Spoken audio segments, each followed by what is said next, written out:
नमस्ते दोस्त, आप लोग का स्वागत करती हूँ अपने यूट्यूब चैनल पर। आप लोग के सामने एक छठी माई का गीत सुनाने जा रही हूँ। अगर जो अच्छा लगे तो हमारे वीडियो को लाइक सब्सक्राइब शेयर जरूर करिएगा। कमेंट में बताइएगा हमारा गीत कैसा लगा। चार ही खंड का पोखरवा जलवा उमड़ती जा, जलवा उमड़ती जा। चार ही खंड का पोखरवा जलवा उमड़ती जा, जलवा उमड़ती जा। मरना किरण दे डुबुकिया, जलवा दूध होई जाए, जलवा दूध होई जाए।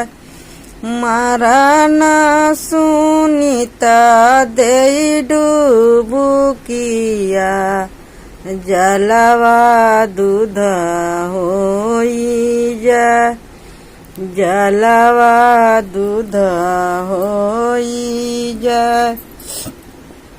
मरन बंदना दे डुबुकिया, जलवा दूध होई जाए, जलवा दूध होई जाए।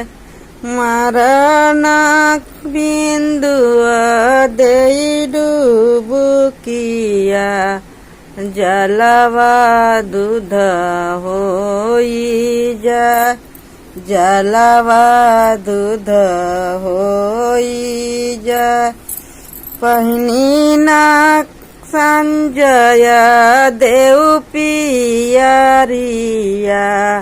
चला छठी माई के घाट, चला छठी माई के घाट।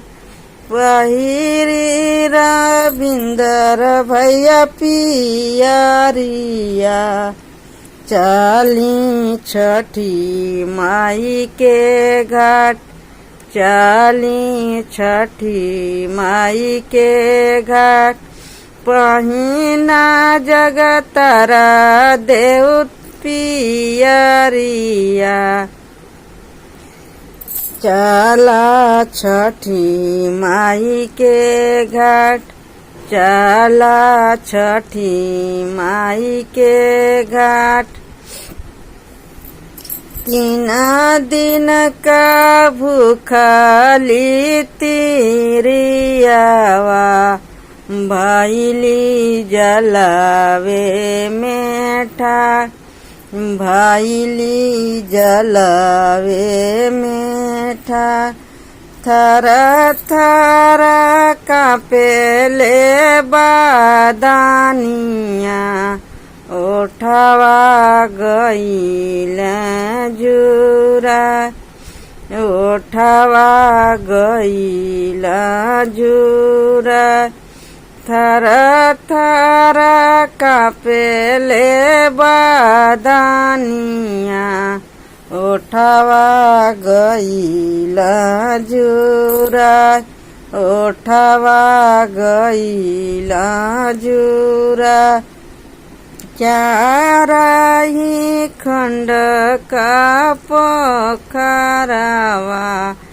जलवा उमड़ती जा, जलवा उमड़ती जा।